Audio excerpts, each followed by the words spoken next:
Eksimizin devamı, hürmetli vatandaş. Tünügün degeni de ahırı bağdı hep manenda sizlerge. Şunun ahırda bir bet mavzunu söz yapırmaz aziz vatandaşlar. Bugün çiğ 2022 yıl 9. ayının 27. günü vatandaşı. Amerika Koşmuş Ştatları başçılığında Norvegiya, Kanada, Şveysariya qatarlıq dövlətlər Birləşmiş Dövlətlər Təşkilatının Kişilik Hüquq Daimi Komitetiga bir parça qarar layihə yolladı. Degan məzmundakı xəbəri tünügün sözlüğünümüz bugün şunun davamı.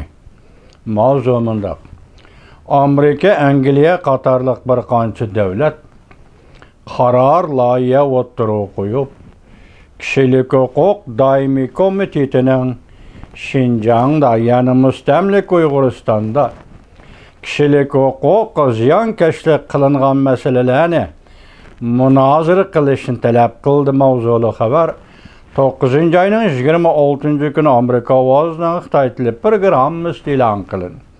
Xabar bundoq boshlandi. Davomi 8 ayning 31 kuni Birleşken Devletler Teşkilatı Kişilik Hüquq Komitetining sobiq komissari Michel Bachelet uning ishxonasi tayyorlagan Şinjan Uyg'ur Abnum rayonining Mustamlik Uyg'uristonning kishilik huquq ahvoli to'g'risida dokladni e'lon qildi.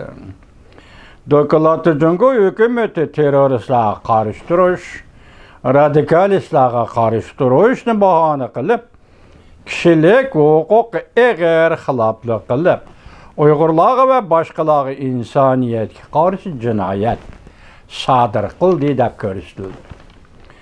Dokladda Jungo doiralarining Uyg'urlar va boshqalarning negizlik kishilik huquqlariga tajovuz qilib, jumladan diniy e'tiqodi, madaniyat, kishilik salohiyat tan elishlariga, millat ana til ve xususiy mahbiyetleriga, hareket erkinligi, huquqlarga hamda farzand ko'rish huquqlariga tajovuz qilib, ularning huquqlarini tortib oldi. Ularni majburiy emgakka soldi. Oilaviy qurilmani majburiy parchalab o'tdi. Her qanday kishi qarshi turish sadosi chiqargan aman ular o'ch elishga uchirdi. Jungo hukumati Birleşken Devletler Teşkilatı e'lon qilgan dokladni saxta uchurlardan foydalanib qurashtirilgan bir varaq qog'oz deb atadi va G'arb dunyosi Şinjandan, Mustamlik Uyg'uristondan foydalanib Jungoni cheklamoqchi bo'layotdi dedi. Yaqinqi bir necha yildan beri Şinjan, yani Mustamlik Uyg'uriston masalasi bo'yicha xalqaro olimlar va kishilik huquq tashkilotlari qo'lga keltirgan materiallari, jumladan Jungo tarafdan fosh bo'lib chiqqan materiallar va hukumat hujjatlari, sun'iy amro suratlari qatorliq materiallarni tadqiq qilib, erishgan faktlar bo'yicha Jungo Kompartiya doiralarining Şinjan'da, yani Mustamlik Uyg'uristonda 2 milyonga yaqin Uyg'ur va boshqa millatlarni nazarband qilib, diqqatmaydi 2 milyon juma vatandoshlarni Amerika Qo'shma Shtatlari, Angliya boshchiligida 7-8 davlatning qarar layihə tayyorlab o'tirib qo'yib, Birleşken Devletler Teşkilatı Kishilik Hüquq Daimi Komitetiga yollaganligi to'g'risidagi xabarda bugun 26 kuni 9 ayning 26 kuni nazarband qilinganlar 2 milyonga yaqin deb elindi. Siyosatni lager qurdi. Nazar 2 milyonga yaqin kishini nazarband qilib, qayta tarbiyalash lageri qurdi deb aybladi dokladda.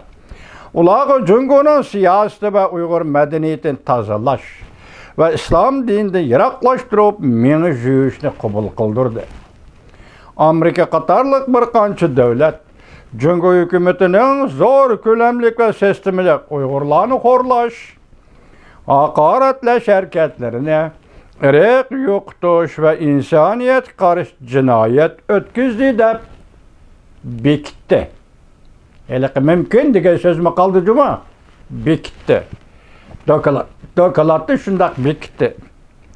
Amerika 2020-yili 2021-yillari Şinjan'da, yani mustamlik Uyg'uristonda kishilik huquqqa tajovuz qildi deb qaralgan Cungo amaldorlariga embargo yurgizdi.